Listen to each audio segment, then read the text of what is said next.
This is Comic Geek Speak, episode 1714, Previews.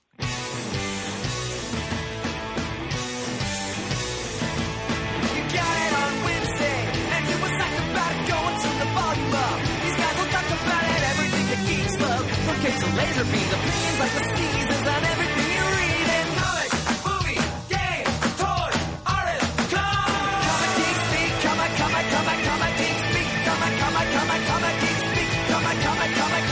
Speak, Comic Geek. Uniting the world's mightiest heroes. This is... I'm Adam Murdo. I'm Shane Kelly. I'm Chris Everly.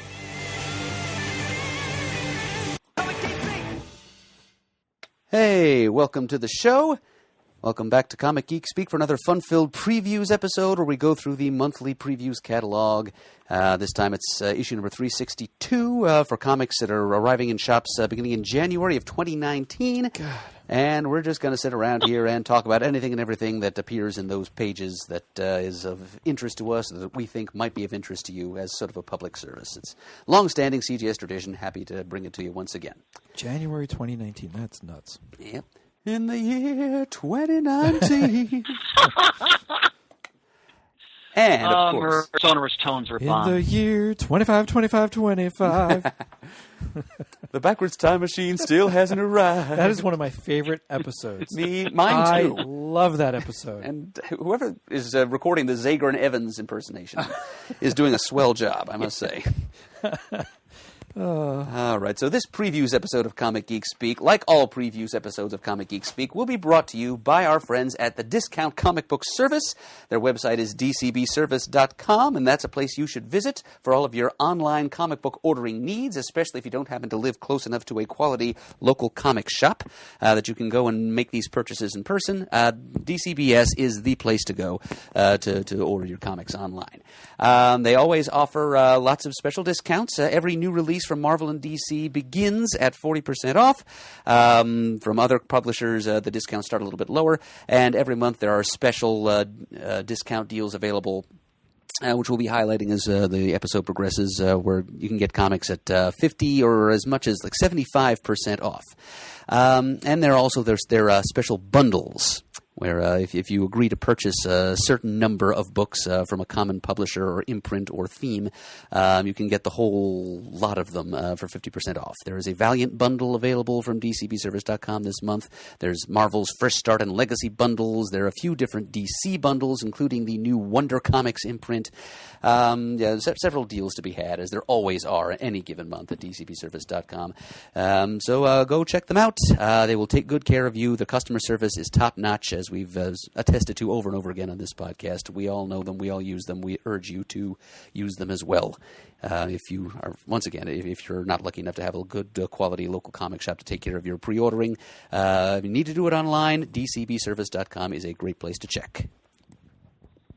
And may I add to your testimonial there, my friend, I had to send them an email because, once again, being a meathead, I forgot to include previews in my October order, and I emailed them. They said, no problem, we'll put it right in. No issue at all. So there's such a wonderful group of people, and it's a well-run business, and it's not run by some massive corporation. It's a pleasure to do business with them. And how? All right. Go ahead, Sean. Go ahead, Bert. I'm sorry. Nope, I just said exactly the same thing you did, Chris. All right. All right. See, all three of us have now said all right. So that means it must be all right. If you link them together, they are going to sound like Matthew McConaughey from, Dazed and Confused. Right. All right. You know, Shane, I just watched that again. I love that movie. That is all Linklater's films, but that's one of the best high school movies ever made because it so addresses there's just not much going on. Yeah. It just captures a moment in time so perfectly, and just what kids were doing, and just how it means everything and nothing all at once. Yep. Adolescent ennui. I don't know how they filmed it or what cinematography they used or what lighting or what cameras, but man, I feel like I'm sitting in the backyard of my mom and dad's house in the 70s looking around at stuff. I can almost smell the grass and feel the breeze. It really, they did a hell of a job making it feel like the 70s. Unbelievable. They sure did. I will take you gentlemen's word for it. I wish I could, I wish I could further corroborate this, but I have no. I was 1 year old in the 70s, so I wish I had more memories to back this up. But I've seen the movie too, and I liked it. Yeah, it's a fantastic movie. So there you go. All right, let's begin marching through the catalog, shall we? You bet. Yeah. Well, I have to wax rhapsodic right away. Oh, and I know just what you're going to say too, but go ahead, Chris. Yep. So we're in Image, the beginning of the book, page 36 and 37. Criminal number 1. Brubaker, Phillips. Man, I'm so excited for this. So Criminal was like the first of their major noir series that this dream team did, and they've done a series of arcs in sort of the world of Criminal, and returning to it here. If you love crime noir in film, in comics, in novels, all three, or you just want to try it out for the first time, do yourself a favor. The greatest creative teams working in comics over the past year or so. I can't enough. I just got on my shipment yet. Their OGN, My Heroes Have Always Been Junkies. I haven't read it yet. I'll probably read it tomorrow because I have off from school. There's comic book creators, and then there's these guys. Like this is a whole other level of excellence here. And Sean Phillips' work, he's one of the best artists. He's just better. I can't recommend their work enough. So that's on page 36 and 37. Mm-hmm. And if you want to take Chris at his word and try the first issue of this volume of Criminal, it's only $1.99 at dcbservice.com. Nice. Magnificent. What do you think about page 40, Mert? Well, I think the Derek Robertson artwork on Oliver #1, it looks really tight, really pretty. But I don't know if we need another steampunk Oliver Twist adaptation so soon after the one that Dark Horse is doing, and I'm pretty sure is still being published as we speak. That one is gender bent, though. It's called Olivia Twist, I believe. But this one from Image is called Oliver. It's written by one Gary Whitta, who is one of the screenwriters of Rogue One, and the art is by Derek Robertson. So I can, just looking at these sample art pages, it looks great, but I don't think I'm sold. The art is breathtaking. I was first introduced to Robertson when he was doing Transmetropolitan, and I've always enjoyed his work thoroughly. It's like that'll be the case here. I don't know if I'm going to pick it up again, budget, but visually it's breathtaking. But also check out an Image, gentlemen. Well, pages 44 and 45 looks kind of interesting. New series called Gunning for Hits. It appears to be like a music industry noir story. It's about a music industry talent scout, like an A&R guy, who is out hunting for new acts, and the misadventures he encounters when he signs an act that, quote, will conquer the world. It's a music business crime thriller written by Jeff Rugvi. I'm prepared to put a quarter in the jar for that one, with art by Moritate, which has been a favorite artist of Brian Deemer in the past, I know, though he's using a very different style from what I've seen him use before. It's better befitting the genre in which he's working here, I assume. But yeah, that's one that I might try. Well, the cover, I mean, that reminds me of David Bowie circa 90s. Yeah, that's what I thought. Interesting supplemental note here in the text. You like love and behind-the-scenes drama of Mad, set within this industry instead, then you love gun programs. And if you go to our forum page, the wonderful audience reaction we got the last top 5, I want to say it was Cricket, forgive me if I'm wrong, who was really lauding Love and Rockets, a book I'm ashamed to say I've never read. And, you know, what he wrote further is just adds to the number of people over the years. It's one of the all-time great series in the comic medium. So, yep, I believe it was Chris Beckett. Yes. Yeah, and I don't think I've ever read an issue of Love and Rockets. Well, with someone Chris's taste makes that recommendation. It's got to go on the bucket of comics that must be read before expiration. So, All right, page 46. Joe Casey writing. Looks like it's a OGN, I think.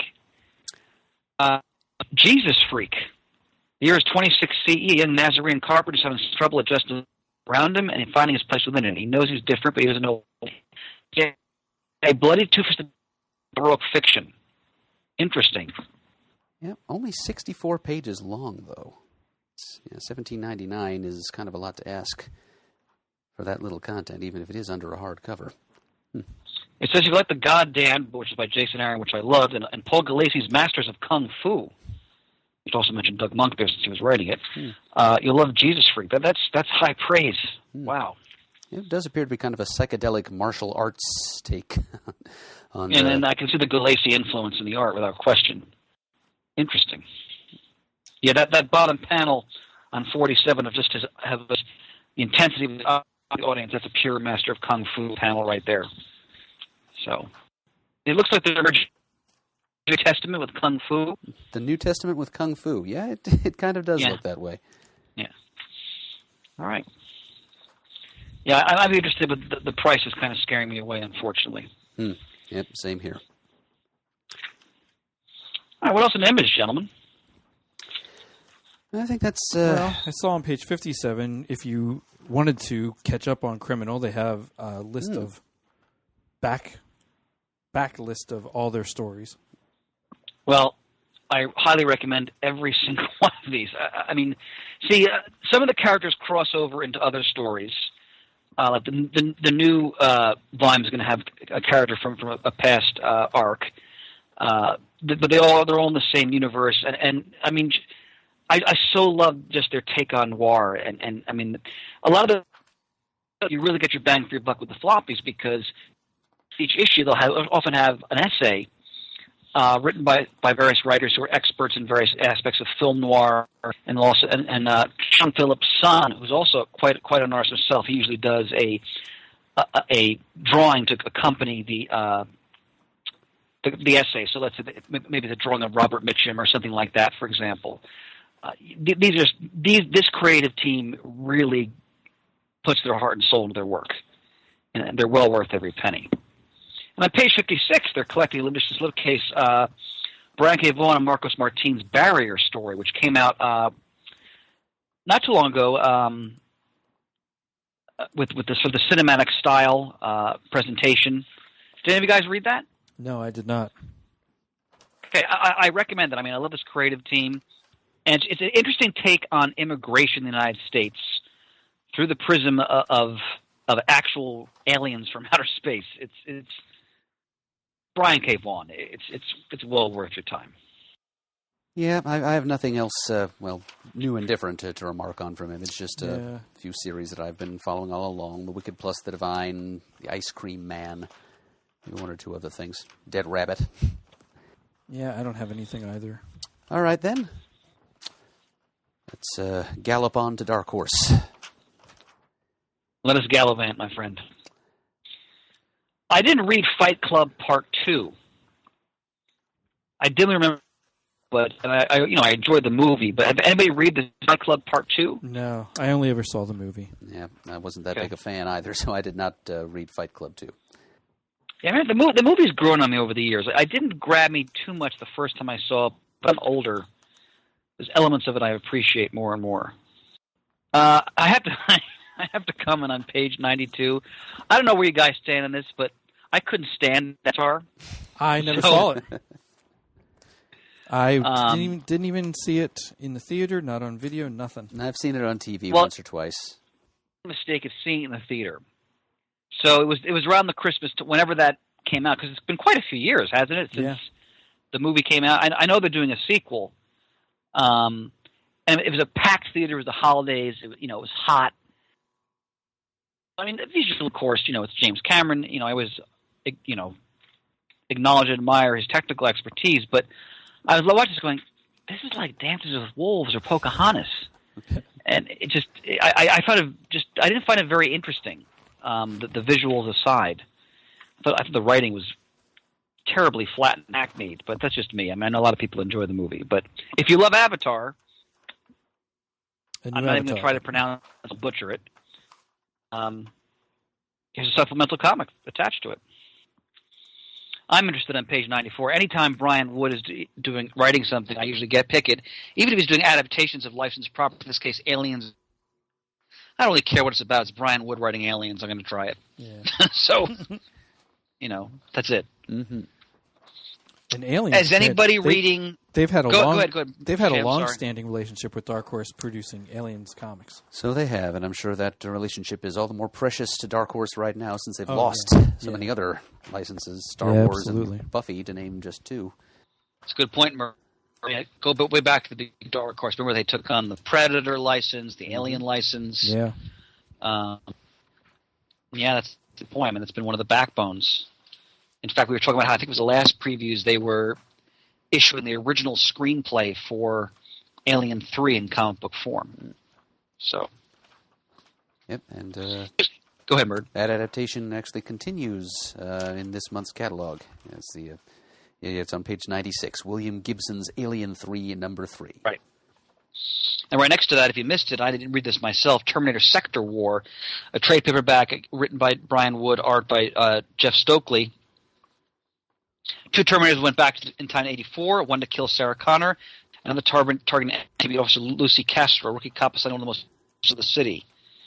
Isolated and able to call for backup, Castro faces off against the relentless T-800, while likely allies see her through to dawn. If I had the extra cash in the budget, I'm going to get this because, again, it's just Brian Wood doing a Terminator story, so it's probably fun. All right, I every month I gush on page 97 because when I think of superhero comics right now, this is the first book I think of, which is Jeff Lemire and Dee Morrison's Black Hammer. You can go back several months now of previous recording. You're going to hear me say something similar because people, if you have not tried this book and you love the concept, especially when they kind of dig a little bit into the sordid underbelly, and especially in a Golden Age context, please try Black Hammer. Its Eisner is well deserved. What else, gentlemen? Well, I'm up on page 114 looking at, interestingly enough, again, Disney properties being produced by Dark Horse. Disney's Don Quixote and a Zootopia young readers book. It interests me that Disney stuff is now appearing in Dark Horse. It could appear in Marvel, but doesn't, and is in... IDW's doing some things. Yeah, IDW's doing some stuff with Joe it. Books does Joe a couple Books, of things per month. They've got a really diverse platform now to present various forms of comic medium for Disney characters. Spreading that Mickey manure around. Yeah. Mickey Manure. God damn, I love Murd. Oh. I'm a Disney stockholder. I can get away with it. Maybe Shane. I mean, I'm just. This is probably fanciful, but since Disney did take the Star Wars license away from Dark Horse, which was their bread and butter, I would imagine. At least they're giving them some love here with some Disney properties. Maybe.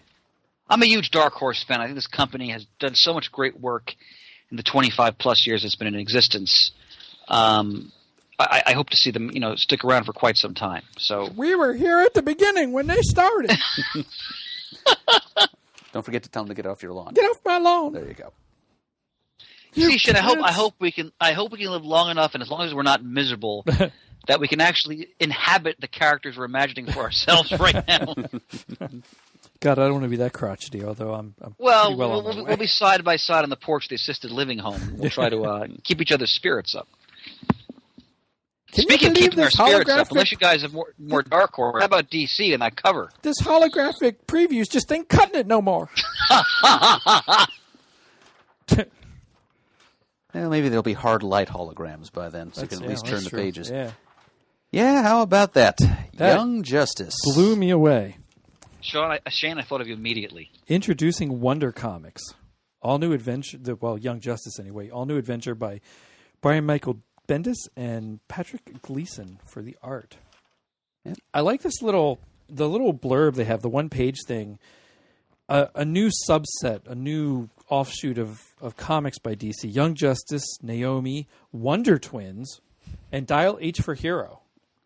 And Wonder Twins is going to be by the same guy who wrote that Flintstones maxi series. Yeah, it's so well received. It's not a bad lineup of books. Naomi is a new character. Mm-hmm.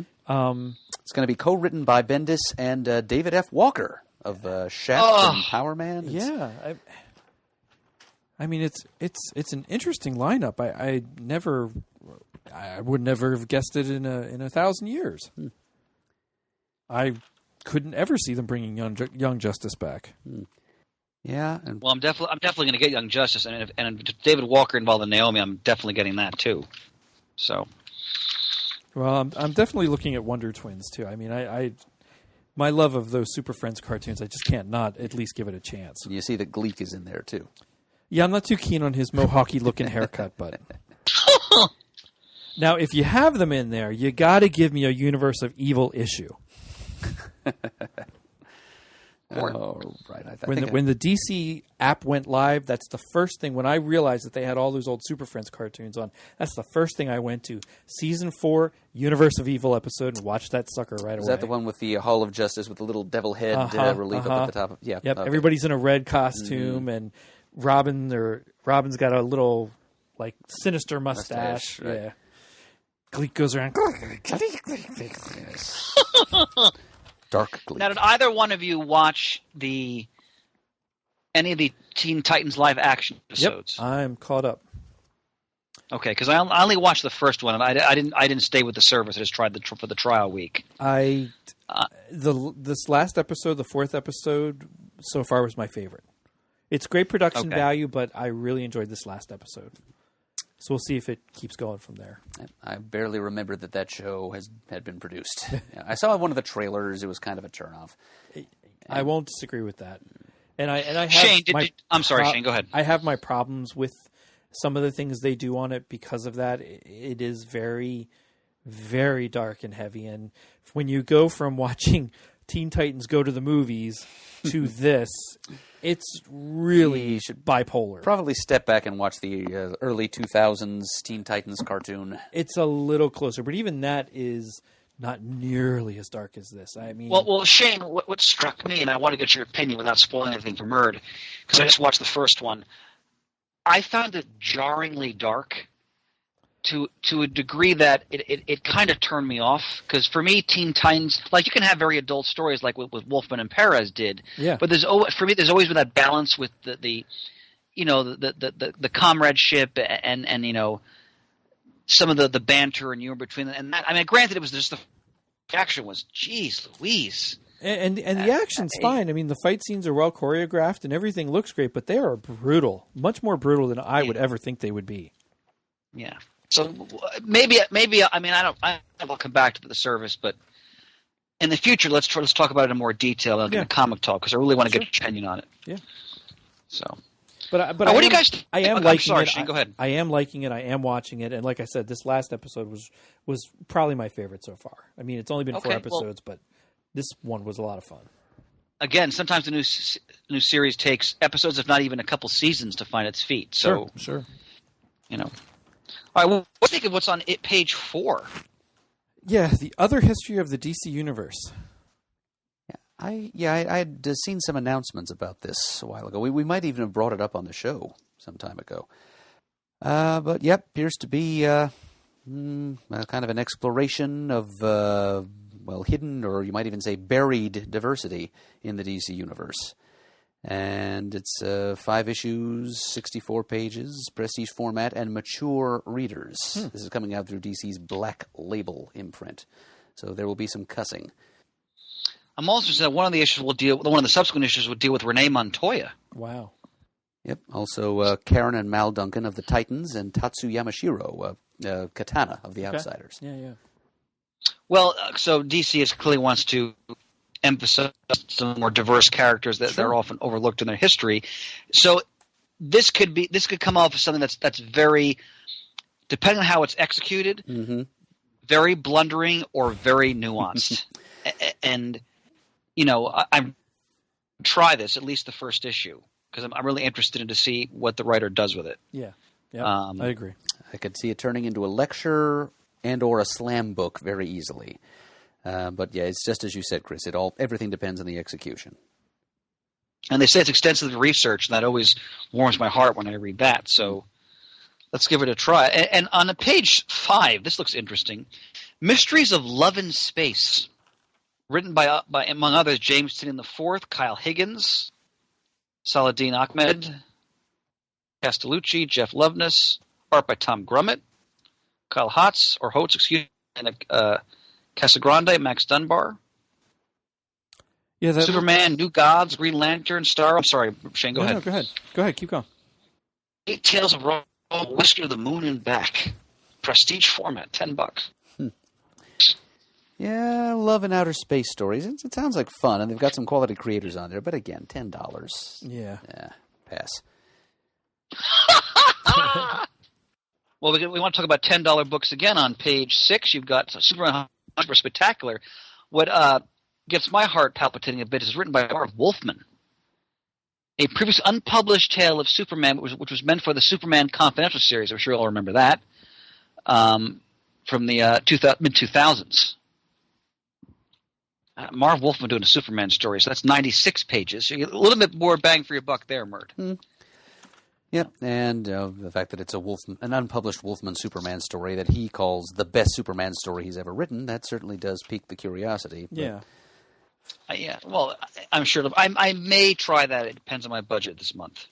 Well, when we get to the moral sections, there's one particular book's probably going to blow my budget, but we'll talk about that when we arrive there. All right, so we're in the Batman section.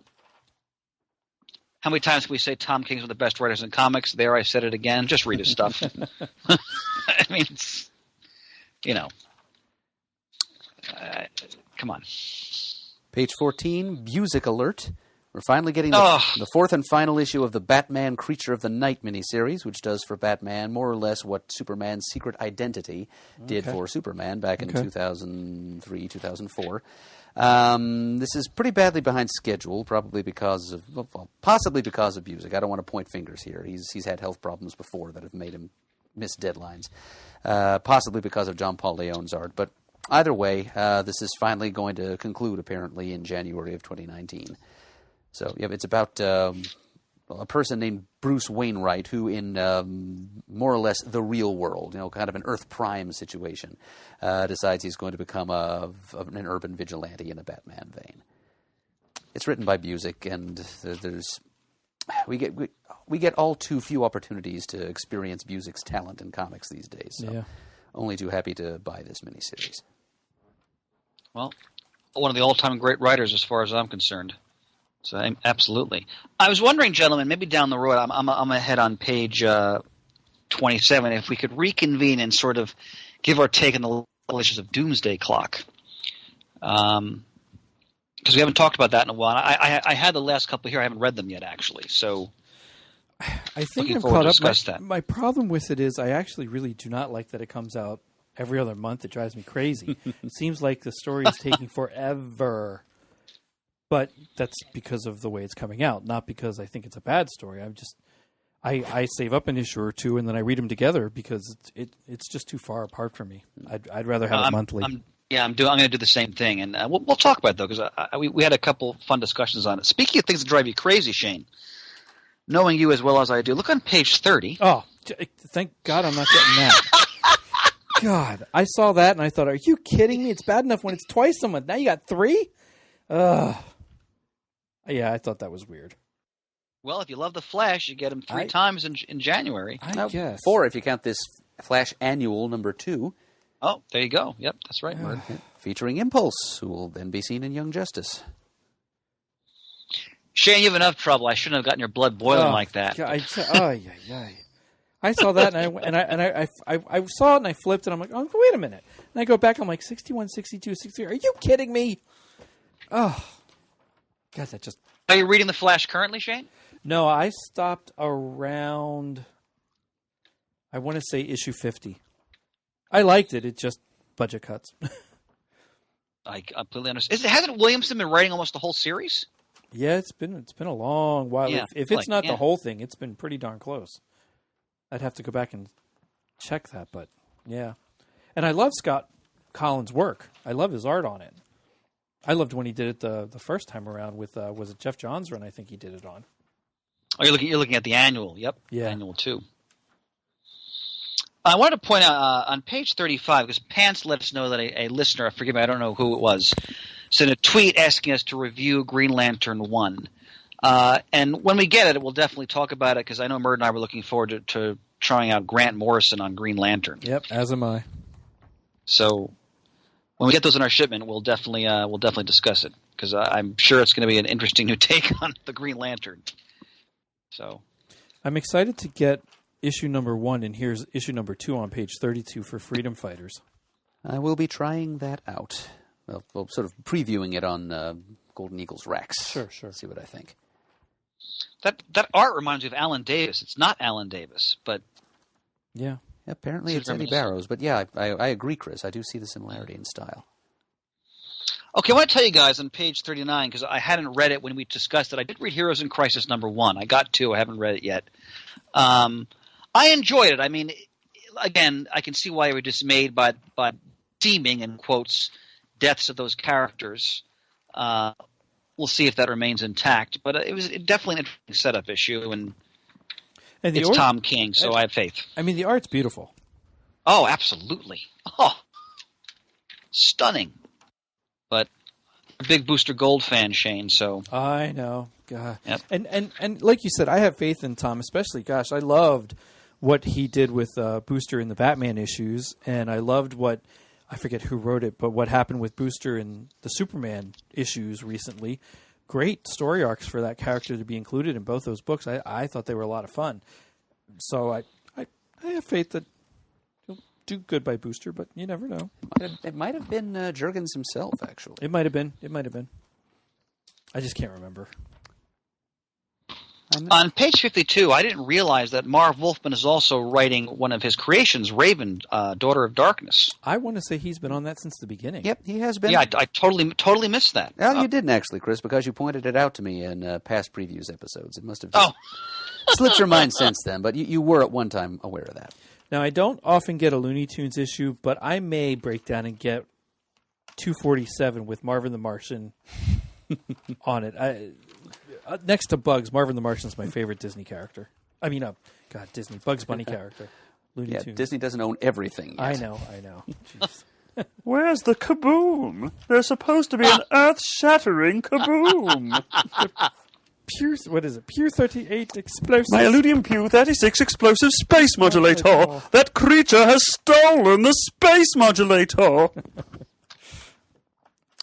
Ladies and gentlemen, I am in awe of the mimicry, of the recall. I love these men. I watched the Bugs Bunny Roadrunner movie on VHS many times as a child, Chris. As did I. Well, speaking of beloved cartoons, how about on page 56? Heck yeah. 2 issues of Scooby-Doo Team Up. Oh, I didn't see that. That was bi-monthly originally, and now it's up to semi-monthly. 2 issues per month. So we got Scooby meets Mr. Miracle and Big Barda and some other apocalyptic threats. And at number 46, the Scooby Gang meets Black Lightning. Unbelievable. Yeah, I'm not complaining, actually. Yeah, at least it's a great book, Shane. Oh, it totally is. And it's only $2.99 the issue. It again, all good points. Just Which is getting a little rare even at DC these days. yeah. I did want to mention on page 50, I noticed that Scott Lobdell and Fabian Nicieza are co-writing Nightwing right now. Oh wow. Oh, the X-Men team. Exactly. Wow. That's just what I was going to say. If you were a fan of the X-Men in the 90s, maybe you ought to be trying Nightwing now. Good pick, Merc. Any more in floppies, gentlemen? Are you ready for trades? On page 60, I'm not all that interested in what DC's been doing with Suicide Squad lately, but that is a really cool Shade the Changing Man cover. Oh, wow, it sure is. Woo! Suicide Squad Black Files number 3. And I'm glad that Mike W. Barr is getting some work on these Suicide Squad projects. And Mark Andreyko of Manhunter fame is writing Supergirl. These are all excellent writers. God, on 71, Wonder Woman's 3 issues. What is going on? Yeah, so here's the thing, Shane. Triple I shipping. wasn't going to mention that. I was going to try to pass over it so as not to further spike your blood pressure, but alas, you noticed. Unbelievable. Wave of the future. There's not even a story arc or something special going on. It's not a crossover. What the fuck? God, Shane's almost becoming like Pants now in this moment. Did you hear that? I don't get it. At least there's art by Carrie Nord in issue 61 and 62. When the cover that you see there is gorgeous. Yeah. The Dodsons. Anyway. Well, I'm looking at page 72, 73. They're reissuing some wonderful stuff here. Yeah, they are. I mean, you can never go wrong with New Teen Titans, the Judas Contract. That was one of my alternates for top 5 books to bring to a deserted island. Shane, I know you're a fan of this, and I am as well. The Batgirl Year One. Oh, fantastic story. That's a classic by Yeah. Chuck Dixon, Scott Beatty, Absolutely. Marcos Martin, Alvaro Lopez art. This is a wonderful sort of Year One, take on the Batgirl character. Did Dixon do Robin Year One? I think he did. Yeah. He and Scott Beatty, I think they Okay, may have teamed up on that one too. because that one's great too. So And I see I them. highly recommend both of those. They're often collected together in a volume too. Yeah. That was out for a while. I did see. It might have been on that DC app. I swear I saw something about Deadman and Kelly Jones. It was either an interview or It's right here on page 72. yeah, but like an actual interview with him talking about how how he came up with the way he drew Deadman. It was really interesting. I never read that book, the Mike Barron, Kelly Jones, Dead Man. No, I didn't either. But I may pick it up just based on that. Well, on page 74, for me, this is one of the highlights of New 52, which was Jeff Johns' Aquaman run. I loved it. I thought it was such a reverent take on the character while also acknowledging some of the silliness, but sort of taking it from a different perspective. This is an omnibus, a hardcover, $75. It's John's entire run on Aquaman, over 700 pages.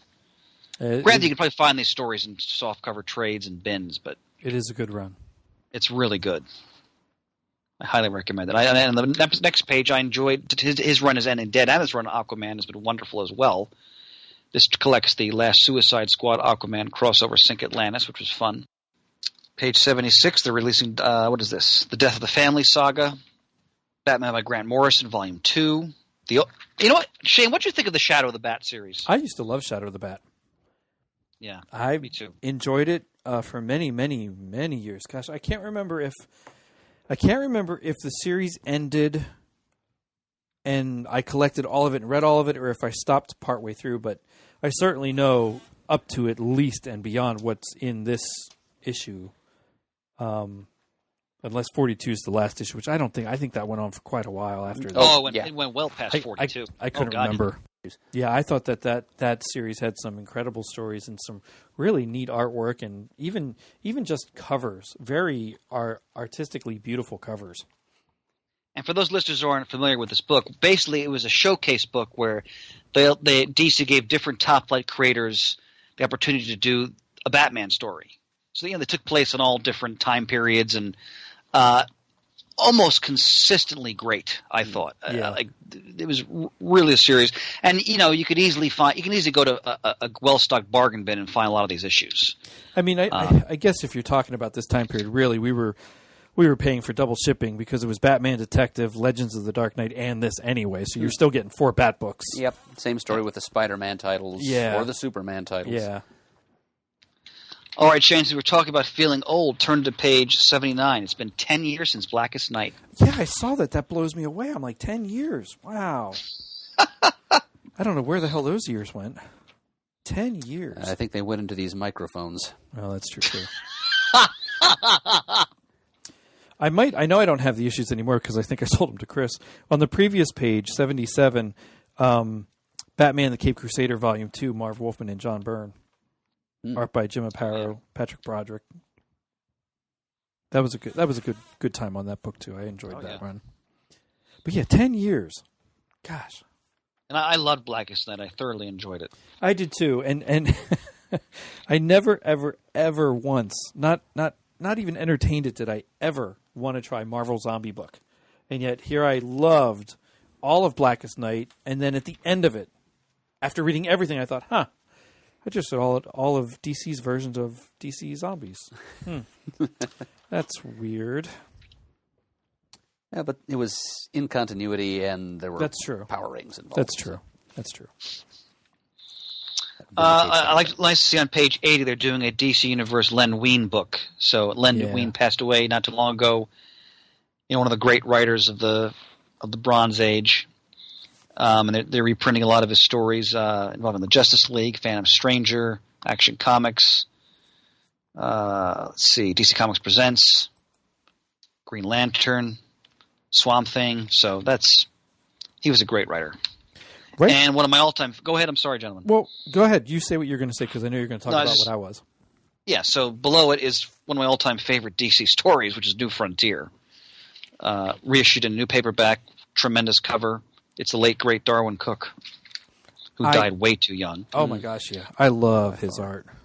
I had the Absolute edition of that. I sold it, and then as odd as it sounds, I sold it. Then he passed away, and all I wanted to do was get a normal-sized copy, so I right away found a hard book version of it, but in a normal comic size, and it's a gorgeous version of it. The Absolute was just too big. I wanted a more normal-looking size for that book. I remember the Absolute used to have in the shop for a while. It was beautiful, but it's daunting in size. Yeah, and I'm surprised. Which is the way with those books. I'm surprised they've rebranded it a Black Label. I mean, I guess it makes sense for the content, some of the content in it, but yeah, that surprised me. Where does it say it's a Black Label? Right? Isn't that what that little thing right there? Yes, it is. Yeah. Interesting. I'm looking forward to this. Well, not looking forward, but I find interesting this DC Valentine's Day trade. It's collecting stories from Young Romance, the New 52 Valentine's Day Special Number 1, and Monsters in Love 1, Harley Quinn Valentine's Day Special Number 1. These are not old stories, so these are not from, don't be fooled by the titles. These are not, Bronze Age titles. But it's got work by Amanda Connor, Jimmy Palmiotti, Paul Dini, Mark Russell, Steve Orlando, art by Brian Hitch, Kelly Jones, among others, so... If that strikes your fancy, by all means. It's 176 pages, $17. Oh, look what's below that, Shane. Yeah, I love that. Love that stories. I really enjoyed the Elseworlds titles. Oh, it was a great concept. Yes, it was. Oh. Number, please do the proper pronunciation of that pint-sized villain's name. Well, there have been a couple, but Mixius Pitlick is the one I favor. Fantastic. Mixius Pitlick. I'm looking ahead to page 83. This is a nice collection. DC Universe, The Bronze Age Omnibus by Jack Kirby. So, they're collecting in a... Oh, look at this, Shane, because I know you always frown upon when the binding is out of control. 1,472 pages. Yeah. God, two volumes. And still that would be 500 pages. Yeah. $150. Basically, it's pretty much everything Kirby did for DC besides the New Gods. Yeah. So it's in the days of the Mob, Spirit World, which Spirit World was reprinted in a hardcover some years back. The Demon 1 through 16, the Sandman 1 through 6, OMAC 1 through 8, our Fighting Forces, which is some of his best work from the 70s. I know Kirby was really fond of our Fighting Forces work. Superpowers from 84, Superpowers from 85, first issue specials 1, 5, and 6. DC Comics presents 84, Richard Dragon, Kung Fu Fighter issue 3, Word Mystery Tales 1 through 3, and Forbidden Tales of Dark Mansion number 6. No Cobra, though. Interesting. I still maintain the best omnibus I've ever purchased, and not because of the content alone, is the Starman omnibus. I think the way that's formatted is perfect. Oh, I couldn't agree. Oh, those books are wonderful. But I'm not talking about the content, which we already know, but the production value. The production, the size, the way you can read them, handle them, that is what, to me, an omnibus should look like. Now, have you ever really broken down Starman on the air, Shane? Like, really talked about? No. Okay, we got to do that, because that's a series I haven't read. Like, I've read it a couple times. I had the fortune of – I didn't start it when it first came out, but I read some of the trades, and I jumped into the series before it ended. But it's been a while since I've read it. We should revisit that someday, because that'd be a great discussion. I am in my third time rereading it, and I'm at issue 30, and then I pause to go read a couple other things. And then I'll come back to it soon. I'm sure it still holds up magnificently. Oh my gosh, yes. Ugh. In our top fives on the Desert Island, that was of course one of your top picks. That was one of my alternates, and I think a bunch of the people in the forum put it in their top 5 or list too, or at least mentioned it. So It's just fantastic. you know, I'm looking on page 85. I sometimes forget how much I loved Powers when it was originally coming out on a consistent basis by Bendis and Oeming. The first several arcs of that book I thought were tremendous. And then I just fell off with it because it just came out so sporadically, and I heard the TV show was terrible. I didn't see it. But if you've never read Powers, again, it's about 2 homicide detectives who are tasked with investigating superpower-related homicides, and how the male detective has a very interesting past, to say the least, when it comes to being intertwined with some of these superpowered individuals. I love the. What did you guys think of Powers? Did you either one of you read it as it was coming out originally? I never read it. Oh, really? Nope, not at all. I read the first issue and one other issue, which I think was guest scripted by Warren Ellis. So I've hardly read enough of the total run to put together a blanket comment on it. But I'm just not that big a fan of Bendis' writing style in general. That's true. That's true, Murray. You always do make that point. Well, I would say to this: if someone's interested in homicide cops and superpowered beings, and a really interesting take on that concept, definitely check this out. Although for me, that's still the best example of that in many ways is Gotham Central. But I'm sure Shane would concur with that opinion. Yeah, I'll agree with that. Page 87. I've Shazam: The Monster Side of Evil by Jeff Smith. They're reprinting the classic Bone Creators take on Captain Marvel. This, of course, is for the movie. And then below that, they're reprinting the Jeff Johns, Gary Frank story with the cover of the actor Zachary Levi as Shazam. Or as we would say, Captain Marvel. They can't say that. As Yeah. we certainly would. Yeah. Yes, we would. All right. Anything else you have for DC, gentlemen? I like some of the statues, but it's been a long time since I could get any of them. Well, it's a matter of space, money. Yep. I almost, gosh, Adam, on page 103 in the upper right-hand corner with the Doomsday Clock Yep. comedian and marionette. As I'm flipping through, for a split second, I thought, they finally put the marionette and the mime together. And then I'm like, oh, crap, that's the comedian. Deny. Crap. Forget that. Sorry, Pooh Bear. I know that's been long been a burr in your bonnet there. All right, let's move on to IDW. All right. 20 years of IDW. That's 20 years. That's crazy. Shane, we seem to be reflecting a lot on our mortality in this particular episode of Comic Geek Speak. I've been doing that for 2 years. It's just culminating right now. God, 20 years. And as you mentioned, again, Disney/Marvel spreading the love. So yeah. Marvel Action page Avengers 132, 133. They have Marvel. These are Marvel stories oriented towards kids. Now, I know of your love of Black Panther. Are you going to pick this up? It's by Kyle Baker. Oh, yeah.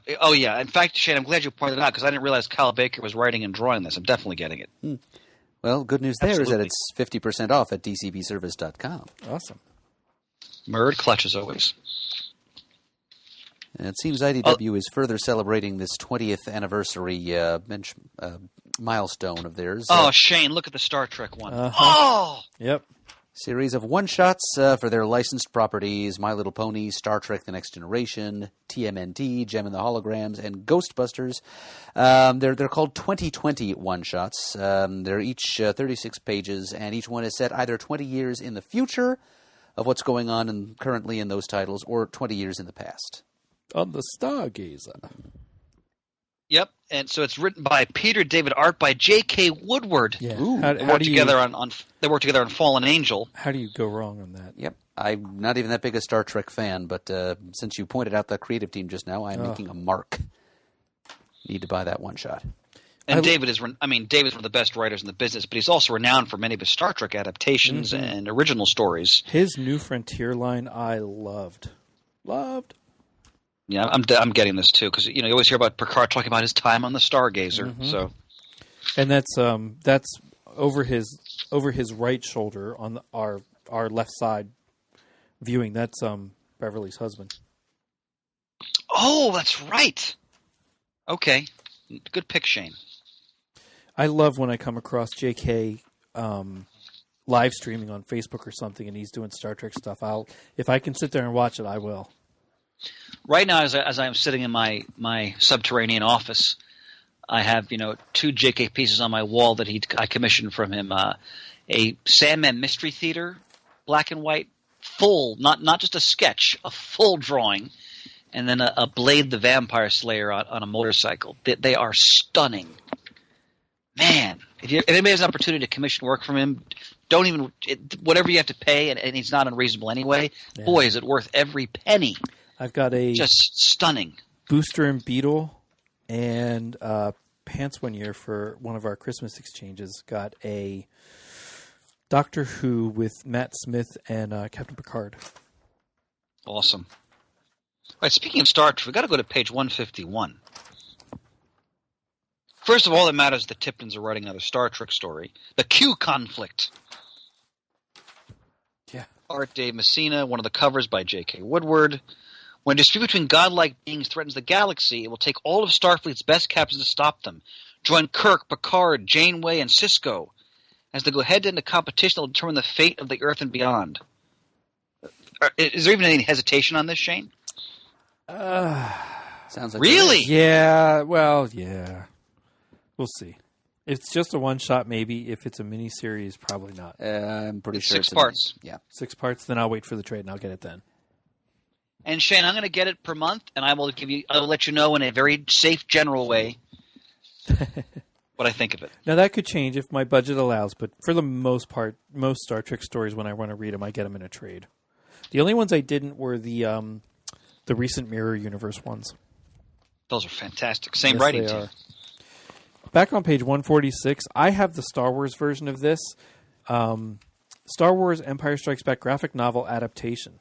I really liked the way they did the Star Wars I remember one. this. Okay, yeah. I don't know that I'll pick this up right away, but I may keep tabs. I mean, it's $9.99. It's not bad. I like the art. I like the artwork in it, the style. Yeah. Look at poor Dak. Oh yeah, he's gone. I feel like I could take on the Empire all of myself. I know what you mean. You hear that, guys? Dak says he's got this one. Oh, poor Dak. You've got a part in Star Wars. Oh my God, that's awesome. You're going to die in like 30 seconds.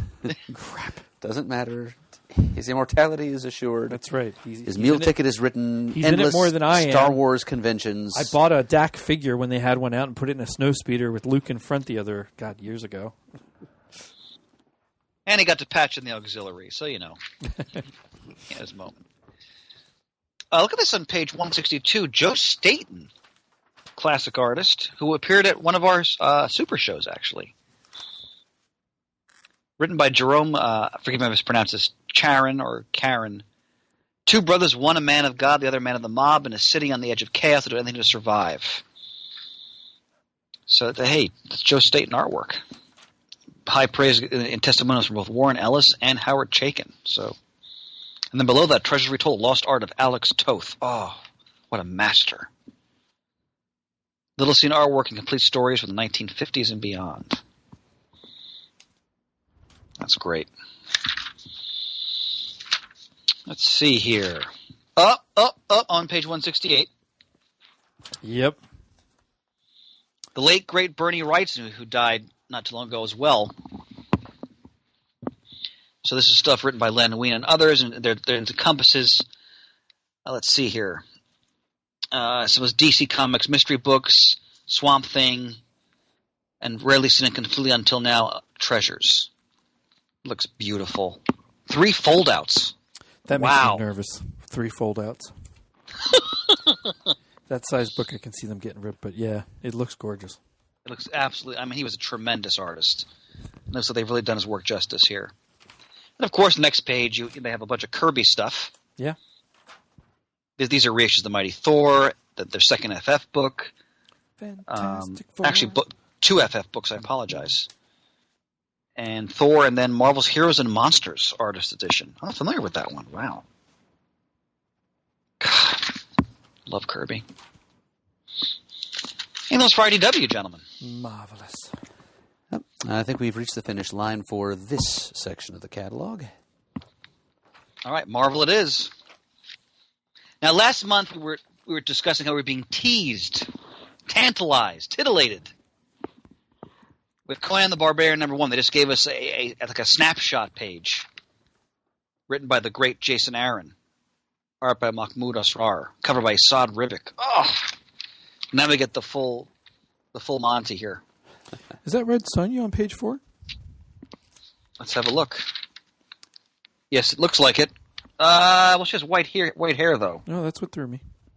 But she did right. The breastplates seem to indicate Red Sonja. We'll see. I mean, Jason Aaron, like we mentioned earlier in this episode, the book "God Damned" he did some years back, which is like his take on, I think it's like life in Old Testament times, if I remember correctly. It was tremendous, and I want to say it was the artist who did "Why the Last." No, was it? I'm brain farting there, but Aaron is born to write Conan. I mean, when you look at his work on Thor, his work on the God Damned. This is the next logical step. So I'm really excited to see this. You know, Conan's sort of quote come home back to the comic company that launched him in comics, which is Marvel. Page 8 and 9, they're reissuing a lot. Again, the cheap True Believer. I love this concept, the True Believers books, where you get reprinted books for $1. I mean, look at these classics: Conan 1 and 4. These are the classic Roy Thomas, Barry Windsor Smith stories. Then you have Gil Kane covers. The first appearance of Belit, Queen of the Black Coast. Some of the great Savage Tales, King Conan, What If Conan Walked the Earth Today. These are all classics. And then on page 10, Guardians of the Galaxy gets another relaunch. Oh, yeah. Gotta say, I like the looks of this one, though. I was going to ask you to comment on that, Murd. Please do. Well, it's just the open-endedness of the membership is kind of intriguing. Yeah. It's written by Donny Cates, who's kind of been one of the premier cosmic writers at Marvel right now. And so apparently this new Guardians could potentially include any spacefaring or otherwise cosmic Marvel character, past, present, or future. Because we've got pretty much the whole membership of the original 1969 introduced Guardians of the Galaxy of the far future. We've got some of the more recent people like Star-Lord and Rocket Raccoon. You've got the Shi'ar Imperial Guard. You've got is that Nighthawk? Darkhawk. Darkhawk, that's what I meant. Sorry. Yep, of the 90s character who later got a new lease on life by... apparently there's a spacefaring wrinkle to his legacy that wasn't revealed until the War of Kings storyline a bunch of years ago. Where's Darkhawk? Where is he? Darkhawk. This image page right 11. here. He's actually on the front cover. Oh. Lower left. That is got Darkhawk. it. Okay. Right between Star-Lord and Beta Ray Bill. So, yeah, lots of possibilities here. And, yeah, I don't know how many of these characters are going to stick around, but the fact that so many of them are being thrown in there, I love a good casting call. So Yeah. I was trying to look And on the ahead. wraparound cover for... Yeah, it's kind of like a cosmic cattle call, really. So, yeah, I'm going to try that out. First issue by Donny Cates, art by Jeff Shaw. And Murd, you can never go wrong with Moondragon. Oh, So. yes. Agreed. Oh, and All right, go ahead, Murd, I'm sorry. did we mention that Conan the Barbarian by Aaron and Asrar is 50% off at dcbservice.com? Excellent. You have done that duty just now, my friend. Thank you. All right. Now, of course, with the movie coming out, we have a new Captain Marvel #1, written by Kelly Thompson, art by Carmen Carnero. That trailer looks so fun. Yes, it does. Oh, wow. I'm really excited to see that movie.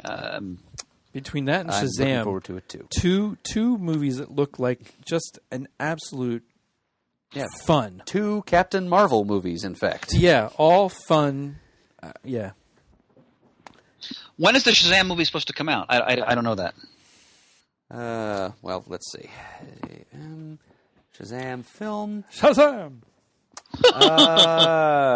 Date of release, April 5th, 2019. All right, so a month after Captain Marvel then. Yeah. And speaking of nostalgia, on page 18, this is interesting because of who's writing it. The Invaders #1, written by Chip Zdarsky. Now, I'm very excited by this because I've been devouring his Marvel 2-in-1 book. Mm-hmm. So I'm really interested to see what his take is on this, classic sort of retro Golden Age concept. Art by Carlos Magno, who's done a bunch of work for Boom Studios. And Butch Weiss. Yes, Butch Weiss doing. I don't know how the breakdown of duties is going to be between the two of them. If he's going to be inking Magno, I'm a little. I don't know if his inks are going to bring out the best in Magno's pencils. Let's put it that way. But yeah, it's. Well, this is a very tantalizing creative team, and like you, Chris, I'm also a big fan of the Invaders. I'm actually just this summer started reading through the entire run, including the Marvel premiere issues introducing the Liberty Legion. Oh, right up your alley. So yes, I too am interested to see what this particular creative team is going to do with the retro Golden Age concept. And according to the copy, Namor is the enemy in this, so they're going to be hunting him. Because apparently he's unleashed new machinations against the surface world. Well, he doesn't have a movie yet, so he has to be a bad guy. Well, check out the the Alec Ross variant cover on the next page. Yeah. Wow, that is gorgeous. That's Bill Everett worthy Namor right there. Well put, Mert. And by the way, just to tease people further, I've been doing a lot of research about Bill Everett lately. And we'll leave it at that for right now. So, stay tuned. Okay, so on page 23, few Marvel characters get me more excited and more arouse awe in me than Doctor Doom. And so Dan Slott, his new run on FF, I've been enjoying it. I've read the first couple issues. And it looks like they're bringing Doctor Doom back. Now, interestingly enough, Doctor Doom has been, quote, benevolent in the version of Iron Man's armor he's been using in the past couple of years. But it's made him one of the most interesting characters in the Marvel Universe because he seemed to be, for lack of a better term, changing. Now, I don't know what they're going to do with him now because they have him back in his traditional sinister garb, but it's Dan Slott doing FF, Doctor Doom. I'm all over this. Herald of Doom. He's evil. Galactus has returned to devour the Earth, and only one man can save us, Doctor Doom. All right, that's enough. Check this out. This is interesting. So they're bringing back classic reprint comics. Who didn't love Marvel Tales when they wanted to reread old Spider-Man stories, for example? Sure. Now that they're bringing it back. So, reprinting Fantastic Four Annual 6, Fantastic Four number 4, and Fantastic Four 245. Wow. That's neat. I love Marvel Tales. Just looking at Daredevil, Man Without Fear, I just – neither one of you have seen Daredevil Season 3 on Netflix yet, correct? No. Nope. Okay. Let me tell you something. I've really enjoyed all the Marvel series to varying degrees. This season of Daredevil is in a class by itself. Wow. I got to tell you, it is just flooring me because basically all I'll say is they've taken Born Again and they've worked it into the continuity of the show. It's phenomenal. I mean, when the source material is that strong and they work with it properly, you're going to get just top flight television. And let me tell you something. Vincent D'Onofrio is the Kingpin. One of the greatest performances I've seen in any of the Marvel properties anywhere. Wow. In terms of their film and television. He is absolutely terrifying. So check that out, listeners. Then go read Born Again if you haven't, or just read it again. All right, I'm looking on page 29, Crypt of Shadows. So Marvel's celebrating 80 years. That's right. Because it'll be 1939. Mm-hmm. Wow. And they're asking us to celebrate with them by buying these generic trademark renewing one-shots. Yep. Al Ewing, good writer. Another title that's intriguing me in the Marvel 80-year celebration is War is Hell. That was a war comic they did briefly in the Bronze Age, where they actually introduced Murray, you'd be interested in this. They introduced the Marvel concept of death in the War is Hell comic, if I remember correctly. I think I do remember reading that someplace. Yeah, so that personification of death that, of course, Thanos will become obsessed with first appears, and I remember correctly, I don't have a price guide for it. I think that issue where death appears fetches a few dollars, actually. This is Howard Chaykin writing and drawing a World War II story involving the Luftwaffe and the RAF. I'm all over that. And then you have Philip Johnson writing a story about a modern-day Afghanistan. So I'm definitely picking that book up. Check out this. Look at this, Shane, on page 33. Marvel Comics Presents. Yeah, I was surprised by that. That's my favorite Wolverine costume. I always like the brown one better. Oh, always my favorite, too. He's far more intimidating in it. Yeah. So we've got work by Charles Soule, Ann Nocenti, Greg Pak. Cover by Arthur Adams and Federico Blee. Art Adams cover. All new tale of the man they call the Wolverine begins in the 1940s. Then comes Captain America, the first Avenger of World War II. An untold tale of Namor and the Atom Bomb. Yeah. That might be worth trying out. All right. I got my shipment today. Speaking of the X-Men, I tried the Magneto Black story. It's a one-shot written by Chris Claremont. I haven't read it yet, but I'm looking forward to seeing how Claremont revisits what was his greatest, not a character he created, but certainly a character I think he fully realized. Yeah, Marvel went back for a second printing of that one-shot, so it must have... sold Really? well for it. Wow. Okay. I'll be sure to read it post-haste. Check out on page 41. The Primordial Iron Fist. So, yeah, I guess this woman is going to be the first bearer of the Iron Fist legacy. Seems a little strange that there'd be an Iron Fist in 1 million BC, but also sprach Jason Aaron. On the opposite, I'm actually more interested in the opposite page there, the new Avengers support team, the all-new Secret Avengers, which includes... Alan Davis cover. Oh, yes, which will catch your eye no matter what. But yeah. Kazar and Zabu are in there, and Gorilla Man of the 50s Avengers / Agents of Atlas, and that looks an awful lot like the Allfather Odin. It sure does. Who is apparently a member of the Avengers support team. Now, that's interesting to note. So, yeah, that's an issue I may be checking out. Well, I've been thoroughly enjoying Aaron's run on Avengers, so I remain signed up. Aaron's run on Thor continues to dazzle. I can't recommend it. I mean, he's been on that book now for quite a few years. I can't recommend it enough. I'm just amused on page 55. Spider-Man, Deadpool, enter Blastar! Yeah, that kind of looks like it's spoofing like an old Atlas-era monster cover. Yep. But, great Kirby concept from the heyday of the FF and the Silver Age. The living bomb burst. Right. One of the warlords of the negative zone. Indeed. Here you go. Page 76, Uncanny X-Men #1 in 3D. With 3D glasses. Takes all kinds. Yeah. Collects I want to point out... Uncanny X-Men. I'm sorry. Uncanny X-Men 268, like you've never seen it before, in 3D. 268 is a classic. That's actually one of my all-time favorite X-Men stories, when they show how Logan and Steve Rogers first met in World War II. Sure. Great stuff.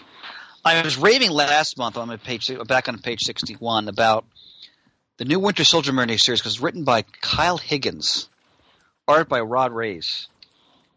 I mean, Higgins is such a... He's one of those writers that doesn't always get the attention of someone like the so-called superstars, but he's just as good as far as I'm concerned. Just check out Cal, check out Hadrian's Wall. I'm really excited to read this. And Mert, have you been reading any of the Mark Waid Doctor Strange? Yes. Well, I've been buying it anyway.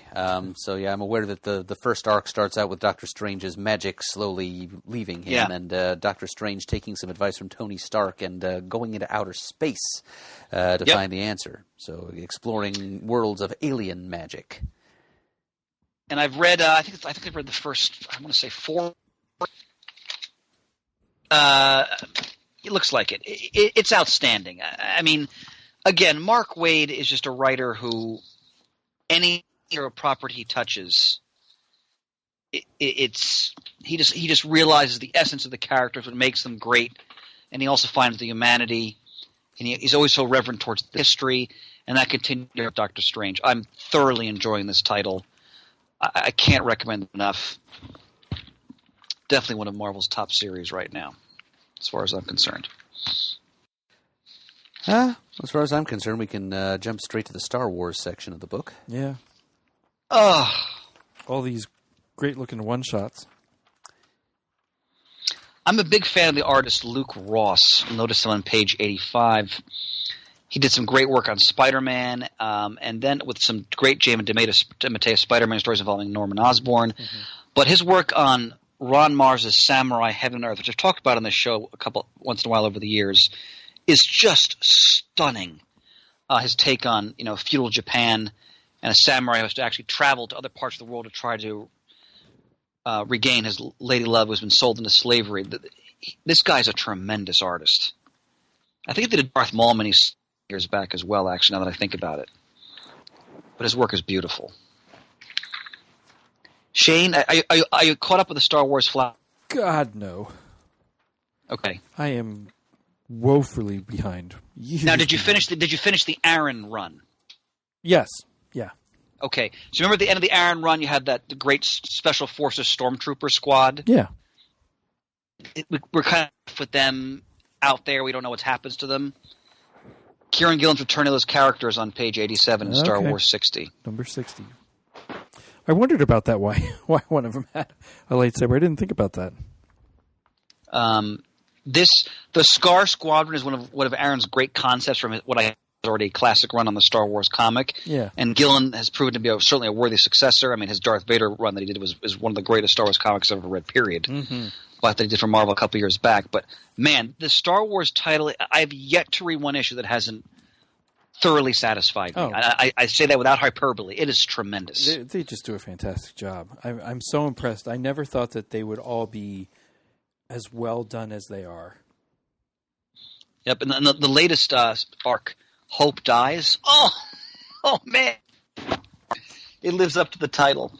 It's just Vader Unleashed. So good. And page 89, Star Wars Shadow of Vader, new Vader miniseries, written by Chuck Wendig. I did not notice when I first looked at that cover. You take that Vader number 2, which is odd that Vader number 2 is on the page before Vader number 1. Probably a layout error. Probably. Flip that over. What a great mirror image there. Oh, yeah. And the Death's Head. Yep. Uh-huh. Very cool. Good catch. Nice catch there, Shane. I'm into trades unless you guys have something else about in floppies. No, other than to say I like that on page 94 and 95, they give some advertisement to the IDW stuff. I'm kind of impressed by that, too. No hard feelings, obviously. No, that was kind of nice. Oh, yeah. I don't know that I've ever seen that before. Cross-promotion in the same previews or even other previews for different books that relate to the company you're looking at. They're all eating at the same trough. Oh, sure. Okay, on page 98, this is the aforementioned book that's going to probably blow my budget for the month. It's the Amazing Spider-Man Omnibus Volume 4. Now, I have the first omnibus volumes because this is kind of the last part of what I consider just the essence of the greatness of the character. This collects issues 105 to 142, Giant Size Superheroes number 1, and Marvel Superheroes number 14. So it's Stan Lee and Jerry Conway. It's art by Romita Sr., Gil Kane, Ross Andrew. This is the death of Gwen Stacy, the quote death of the Goblin, the first appearance of the Punisher, the Jackal, the Spider-Mobile, the Man-Wolf. Just the essence of Spidey's Bronze Age run, the classic Conway stories. It's $125. Probably half of a DCB service would be my guess. I have to get this. I have to find a way because these are, for me, some of the greatest Spider-Man stories of all time. I'm thoroughly excited to own this, even though I have these stories. Shane, this is like you with Justice League. Sure, I have these stories in other collections. It doesn't matter. I must own this omnibus to put up with the other three. Great stuff.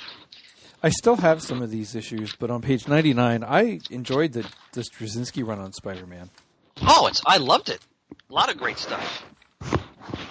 I thought you wrote Peter and Mary Jane very well. Mm-hmm. The dynamic of their – because, they were still married then. The dynamic of their marriage. I thought he really got that.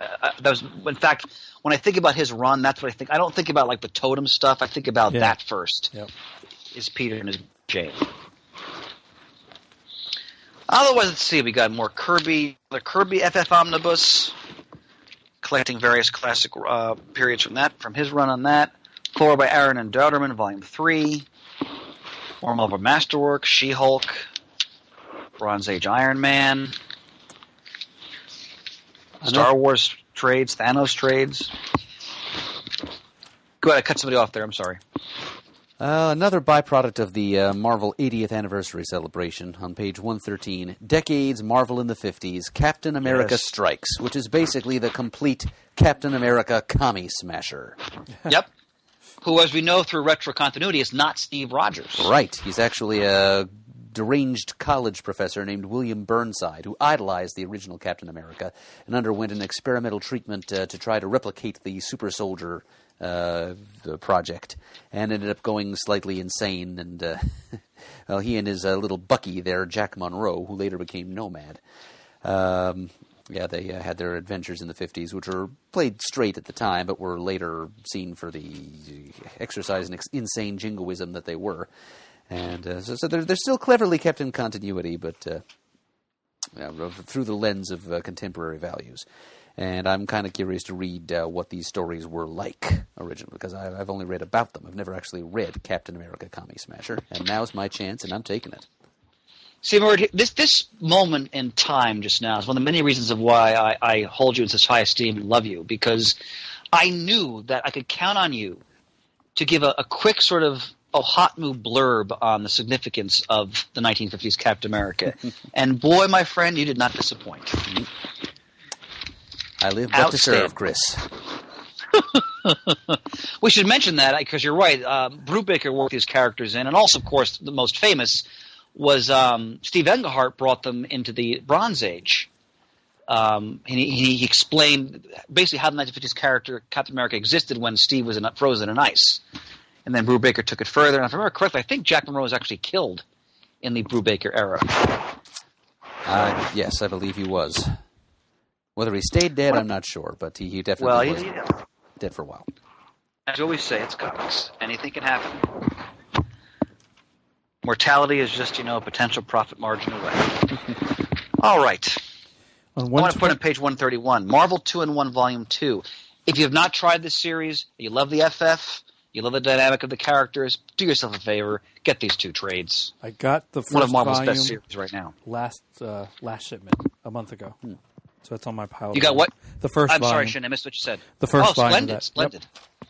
On the previous page, 129, I read this as Exiles Volume 2, The Trials of the Exiles. That's not what it says, but that's how I read it. Gotcha.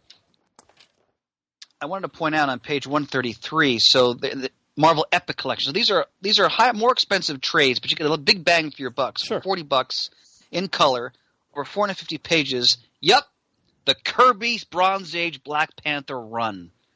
The whole shebang. And also Marvel Premiere, and also the Black Panther miniseries from 1988 by Jerry Bingham and Dennis Cowan. Marvel Team of 100. So this is Black Panther history from the late 1970s. This is after the classic McGregor Jungle Action run, well before the Christopher Priest stuff. But it's all part of the history. And there's Abner Little. There's that African treasure hunting queen. These stories are whacked. They are Kirby unbound and unleashed, doing whatever the hell he wanted. Continuity be damned. And they're fun. And we talked about them in our Black Panther Spotlight from a couple years ago. Mm-hmm. Just check them out. And if you're curious as to how go ahead, Bert. I'm sorry. Thank you, Chris. If you're curious about how the T'Challa and Storm romance got started, I think that's what the material from Marvel Team Up number 100 will show you. Oh, Murd. Clutch. That's right, because I remember you telling me this, because I didn't know that. That's the Claremont Burns story, I believe. Right. Oh, well done, Murd. Well done. Isn't he swell, gang? Man. Well, as you mentioned before, so page 135. So now Marvel, same thing they're doing with the Star Wars stuff from Dark Horse. They're now starting to reprint the Conan. And Dark Horse had some tremendous Conan stories. Sure. This is Kurt Busiek and Fabian Nicieza. Ooh, yes, and Carrie Nord on art. Yeah. Thomas Yates, Greg Ruth, and Tom Mandrake. This is good stuff, ladies and gentlemen. And when they get to the Brian Wood Conan, when he brings in Belit, fantastic. All right, I'm good for Marvel. Guys, anything else you want to say about Marvel? No, I'm good for Marvel. All right, moving on. The rest of the book. And the first thing we come to is Dynamite. Peter Cannon, Thunderbolt 1. Yes. Now this is a character that's I have a certain fondness for. He's a Charlton Silver Age character.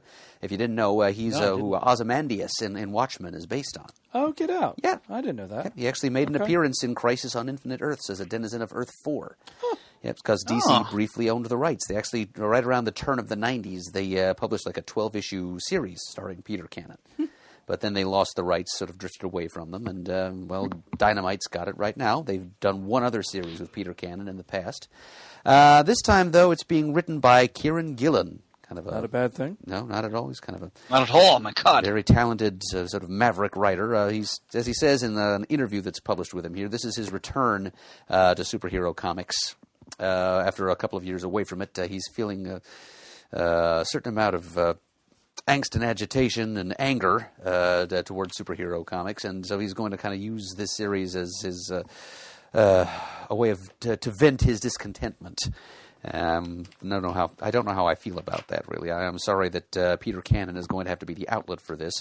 As he puts it, he's writing Peter Cannon as a guy who's very clearly aware he's the smartest man in the room, and he hates being in the room. So it sounds like Peter Cannon's going to be something of a dick, as written by Kieran Gillen. And I'm not sure I'm liking the metrosexual take on his friend Tabu. See there in that picture on page 179. But, he's a very skilled writer, and even if I do... I just kind of think there are a few too many people who think they're the smartest people in the room running around comics these days. But, I'm going to give it a try all the same. It's 50% off the first issue if you order it through dcbservice.com. Sure. I will do that, and I'll let everybody know what I think. And I will, so we can both share our opinion. All right, very good. Feel like a little mini off the rack. Indeed. Page 184, Ron Mars, always a favorite writer of mine, is taking on Turok.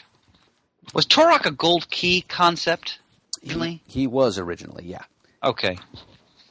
That's Turok, right. Son of Stone. So Ron Mars is an excellent writer, so that's probably worth checking out as well. He is. I hope he brings his A-game to the dinosaur. Yes. James Bond, I'm looking on page 191. I read the first of James Bond Origin, which places James in the era of World War II. It was excellent. Jeff Parker, once again, always has that great touch for those pulpy, nostalgic type stories. Highly recommend it. I just got the second issue of my shipment. I love the first one. So I really, if you love James Bond, if you love World War II stories, there's your combination. Let's see what else we got here. A lot of Elvira stuff. It's part of the 50th anniversary of Vampirella. I have never read a Vampirella comic. I have a couple in the past. I don't know that I have any in my collection anymore, but I think I picked up at least one copy when J. Scott Campbell did a cover to it, and I read through that. Any impression, or? I mean, no, not really, just from one issue. I mean, it was voluptuously drawn. So Of course.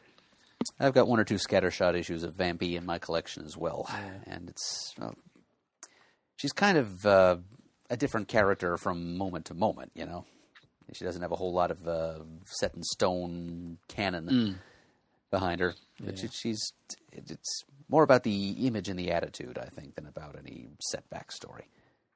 Gotcha. Well, talk about attitude on page 208. Buffy the Vampire Slayer gets a relaunch comic from Boom, written by Jordi Belair. So it's reimagined under the guidance of series creator Sweden. So they're kind of reimagining Buffy and her world, taking her back to high school. And the first issue of that is 50% off at dcbservice.com. So if you want to check out the beginning of the next phase of Buffy comics, post Dark Horse, you can do it at a discount. And else from Boom that jumps out at you, gentlemen. Jim Henson's Beneath the Dark Crystal. I'm waiting for that to be all done before I go to... I know there's a volume 1 solicited here, and 6 of 12 is also solicited right below it. I just read a Dark Crystal comic earlier today. Yeah? Yep. I needed to take my mother to the eye doctor this afternoon, and I happened to have a little pocket-sized manga edition of, I think it was still under the Archaea imprint when Archaea was still an independent publisher as opposed to a subsidiary of Boom. It was written by Barbara Randall Kiesel and was called Dark Crystal: The Garthim Wars. And it was about some tribes of Gelflings and the steps they took to defend themselves when the Garthim, those big armored hulking beetle things from Dark Crystal, came around and started harvesting them. Did you like it? Yeah. Well, Barbara Randall, she's a talented writer and editor of many years' experience.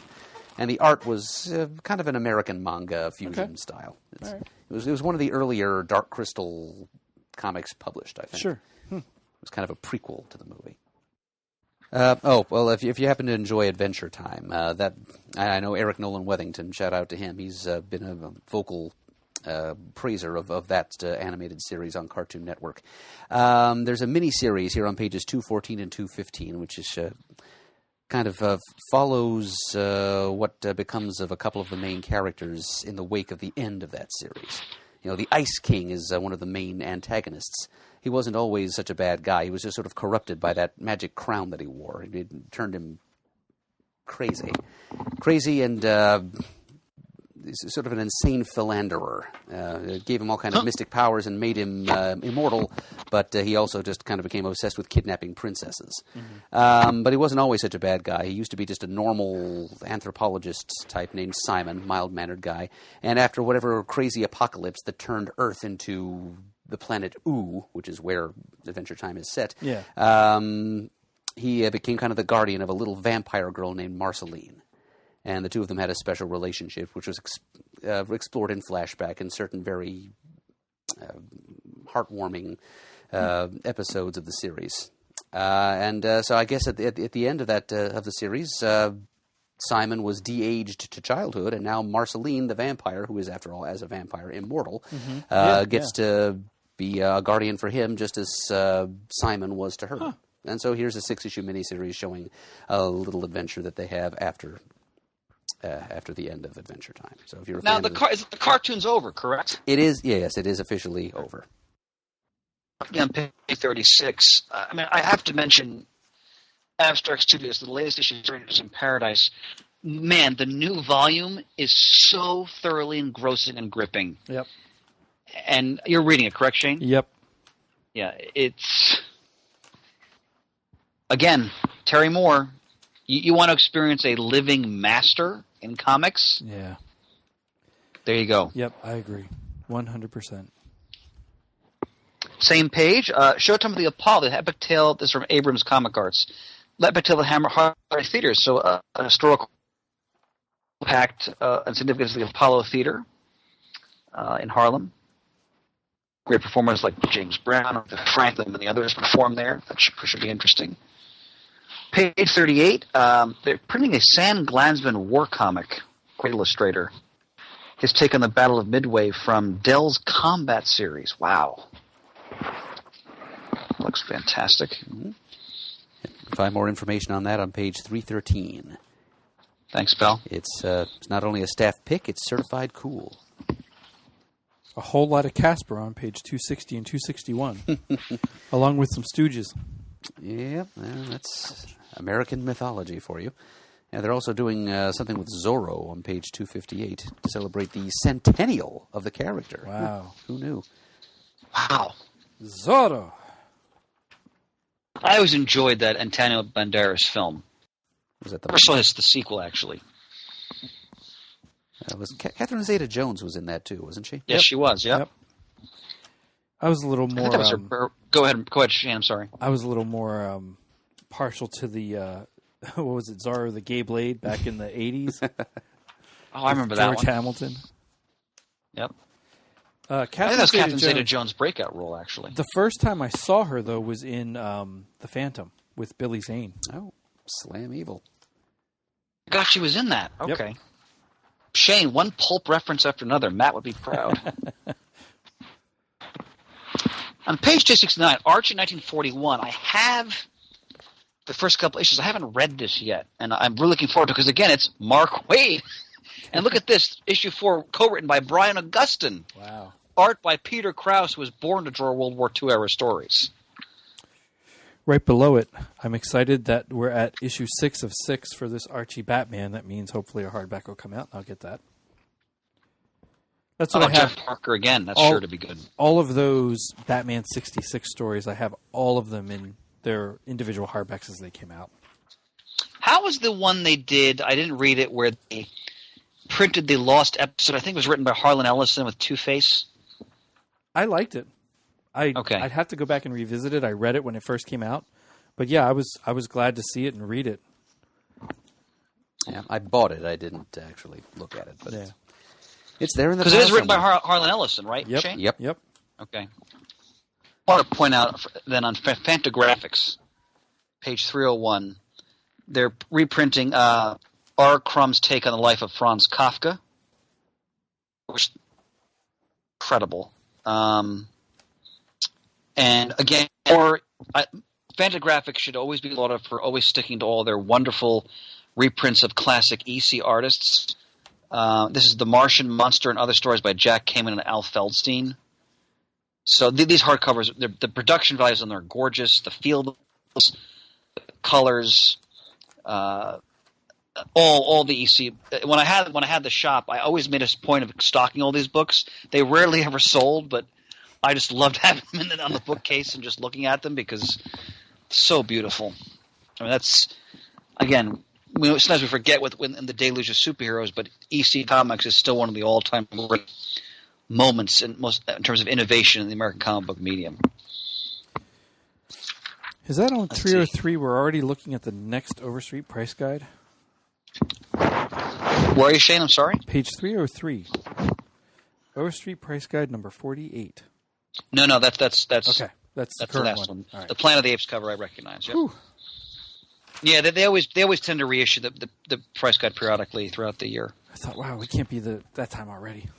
Shane, I know you're really feeling age these days. I don't want to hasten that. So. Page You'll 306. appreciate this. 306. Look at this. Yep, the Golden Age book, the Golden Age, Golden Books. Star Trek. I am Captain Kirk, and I am Mr. Spock. Awesome. And then a Captain Marvel one, Ant-Man and the Wasp, Aladdin, Rugrats, Pokemon, and Dumbo. But those Star Trek ones, I'm sorry. the Star Trek ones look fantastic. Like the artwork, Ethan Beavers. Yeah. Speaking of the Phantom, page 309, the Phantom, the complete Avon novels, written by Lee Falk, cover art by George Wilson. Oh, wow. And then below that, the Phantom, the complete dailies, written by Lee Falk, art by Wilson McCoy, volume 16, 1958 to 1959. Again, I have to admit, with my eyes lowered in shame, I've yet to see that film. I've never watched the Phantom movie with Billy Zane. Oh, I know. I I've seen, think that one's I've seen, great. like, bits and pieces and stills, and I have to watch it so we can discuss it. I think that one and Well, I'll need to watch it too, Chris, because I'll Wow. come out of that closet at the same time as you have. Jeez. I have not seen that movie either. I know Matt is a big fan. Yeah. He's got a big poster framed of it somewhere in his house. That one and the Alec Baldwin Shadow. I like both of them very much. I think they got a bad rap. Not doing as well as they should have. I mentioned, I think, a while back on the show that I recently caught the Shadow on TV, and I'm a huge Alec Baldwin fan. I think he's one of the great living actors, American film actors. And I started watching. I was like, this is fun. Like the production values were spot on. The way it looked. I kind of see why maybe the audience didn't fully get the sensibility of what they were going for there. But I guess I loved his Sanctum. Oh, it was good. I enjoyed it. It's a pulp character. I mean, they definitely had that feel. Yeah. On page 355, I always like to mention when they reissue this, Steranko's History of Comics. I think we have these in the studio, actually. Oh, right. This is Steranko. It took him 2 years to chronicle this spectacular 100,000-word volume, his history of Golden Age creators. Look at that cover. Oh. It is a he's beauty. even got Fawcett characters on there, right, Murdy? Yep, some Fawcett characters, some Quality Comics characters, just a whole bunch of different Golden Age publishers. All right, and I am moving on because I love Tomorrow's 365. So here's why Alter Ego is such a great magazine. Besides, it's Roy Thomas. It's his letter to the history of the gold and silver ages of comics for the most part. Occasionally dabble in other eras, but it's primarily those two. So this is focusing on. I'm always learning when I read these magazines. From 45 years into her 75-year career, the had a female scriptwriter, Joyce Murchison, assistant to Wonder Woman co-creator Dr. William. So they interview her. This is an interview she had with Richard Arndt. Artwork by H.G. Peter. Plus, they go into Barbara Friedlander, 60s writer and editor, as well as the secrets of DC's love comics, with art and editor Colin. They all worked in the DC romance books. That's where Romita gained a lot of the skills they applied to supporting cast. Andrew Esposito. Oh, this is great stuff. Alter Ego 157. And by the way, I don't know if you got it yet, Shane. Have you got the latest issue? Have you received the latest issue of Back Issue 108? Yes, but I did not go through it yet. But do you know what the focus of it is? Not specifically, no. It's an all Aquaman issue. So it's the pre and post crisis Aquaman. Oh wow! So just going through this table of this is why Back Issue is one of the all time great comic magazine publications. You've got Bronze Age Aquaman team ups, the Toy Box Bronze Age Aquaman memorabilia, including most importantly. Wait a minute, let me go to it because it just puts Steve in my strides. Aquaman versus the Great White Shark toy. Wow! Look at that Mego display. Look at the lunchbox, color forms. The Aquaman Super Sea Aquarium. Holy crap, color forms. A detailed history of Black Manta. They explained the post-crisis Aquaman, which I'm sure not as well as Murd would, but it's there. Such a great magazine. Review of the whole history of Aqualad. Oh, wow. Peter, our own Peter Rios always praised this series. Peter David and Esteban Morello revisit their DC fantasy series Atlantis Chronicles. Mm-hmm. Yeah, he does. Beautiful artwork. What do you guys think of the trailers for the Aquaman? Oh, I'm all in. I can't wait. Yeah, I can't say I'm jazzed exactly, but I will certainly go see it, especially since it's coming out Christmas week, and within a few days of its release, I will myself be released from my work obligations, and I'll be able to. Yeah, I'm really looking forward to it. I hope they really tap into the legacy of Aquaman as a character who's struggling between the surface, his obligation as a monarch. And I hope, Shane, they allow them to talk under the water without having to do those stupid air bubbles. I agree with you. Which was so disruptive to the flow of the story in those scenes in the Justice League film. Yep. So, I want to point out two things in 366. First, we mentioned this before, and kudos to Tomorrow's for reissuing it. Maurice Severin, the Mirthful Mistress of Comics. So we praised this book. I have it right on my library shelf here. Maurice Severin just passed away, I think it was in August, the same day as Gary Friedrich. And this is a wonderful retrospective of her career. Such an important artist for so much of the history of the American comic book through her work through Marvel. Also mentioned the comic book critter. I've just been going through the issue the life of Wally Wood. Just a fantastic sort of detailed look into Wood's life and the significance. He's truly one of the all-time great artists in comics, and the comic career really does justice to his legacy. So check that out. That's not the issue here. The issue is also focused on another great creator, Russ Heath. I was just looking at the latest, one of the more recent issues involving Wally Wood. All righty. Anything else you have in the comics, my friends? Well, on page 367, there's a scholarly prose book that sort of appeals to me. From the University Press of Mississippi, a book called The British Superhero. Ah, I saw that. Well done, Merton.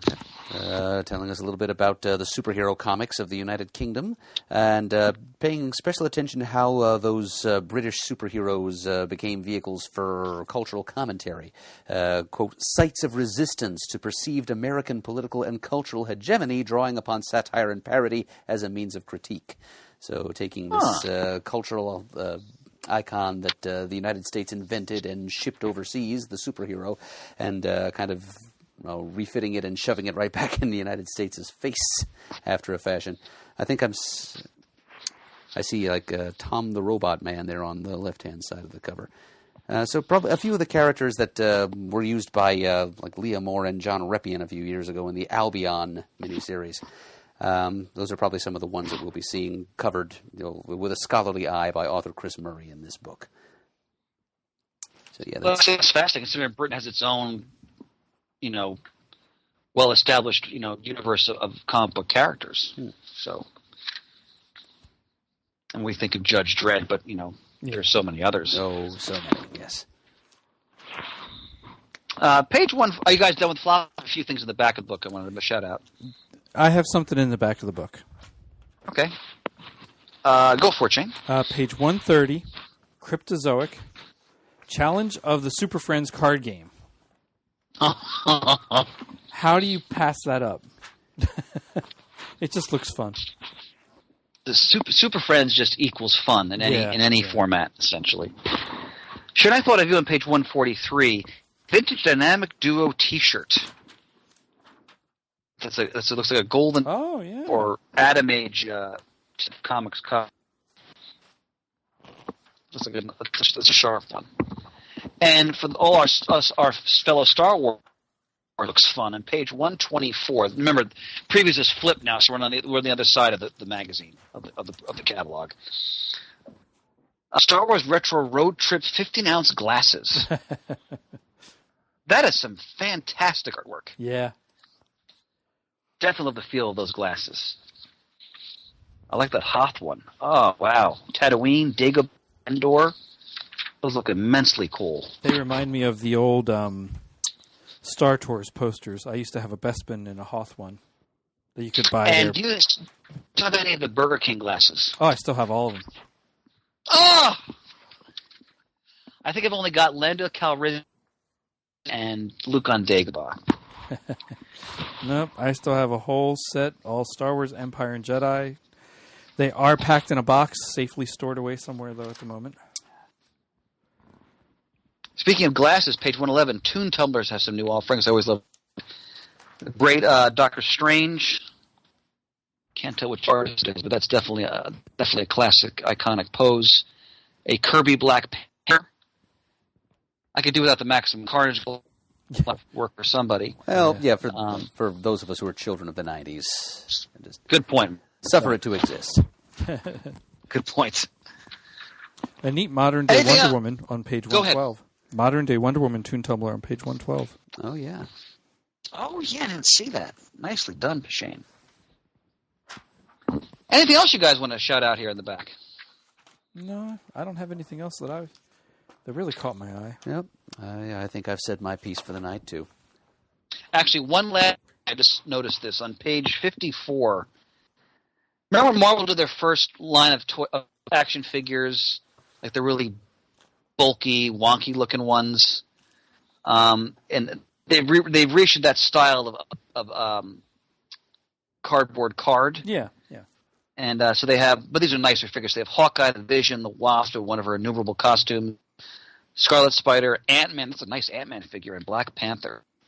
Those are sharp-looking figures. They're $20 a piece, which is, another reason why I stopped carrying toys in my store many, many, many years before I actually closed my business. But that Hawkeye is sharp. God, I missed that costume. Yeah. All right, I'm just rambling now. I've shot my bolt too, my friends. All right, then let's put this one to bed, shall we? We shall. Indeed. All right, so Under the covers. I like it, Chris. I like it. Let's give another word of thanks here to the sponsor for this episode, which is, of course, the Discount Comic Book Service. Go to dcbservice.com. Check out this month's discounts and bargains, and give their service a try if you've got the need or the desire to order your comic books online. Visit us at comicgeekspeak.com. Send us an email. The address is comicgeekspeak@gmail.com. To leave a voicemail, the number is 267-702-6642. I'm going to look to Murd because I still haven't updated my copy on the link for the website. thecomicforums.vanillacommunity.com. Thank you. Follow us on Twitter, like us on Facebook. Thanks to everyone who contributes to the show. We couldn't do it without you. We appreciate all you do and listen. And as always, we are uniting the world's mightiest heroes, one listener at a time.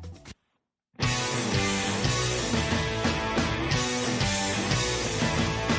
got it on Wednesday, and it was talked about it going to the bottom up. These guys will talk about it, everything that geeks love. From cakes to laser beams, opinions like the seasons, and everything you read in comics, movies, games, toys, artists, comic geek speak, comic geek speak, comic geek speak, comic geek speak, comic geek. Uniting the world.